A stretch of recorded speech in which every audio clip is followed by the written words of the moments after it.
How to fix Samsung menu button not working. Hello everybody, if you are getting this kind of issue, you may follow up this process in order to fix it.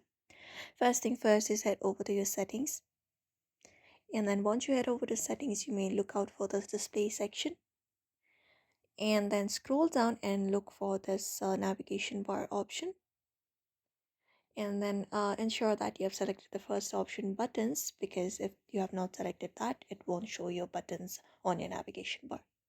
The next thing is, even after that, if it is not working, you can go ahead and try restarting your device. A simple restart can often resolve temporary glitches. So long press on your power button and look for the restart option. Press and hold the side button and select restart.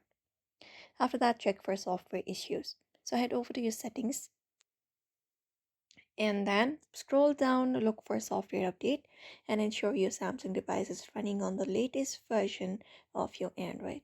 And that is it.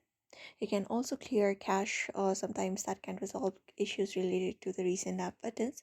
Other than that, you can look out for a factory reset. Head over the search at the top and then type in factory reset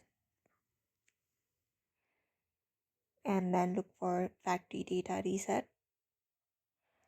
And you can just go ahead and reset your data. It will clear everything, that all your data, so back up your device first before doing this. And that is it. You can go ahead and follow up this process in order to fix your recent button not working on the Samsung. So I hope this video was helpful. Give it a thumbs up and subscribe for more tips and tutorials.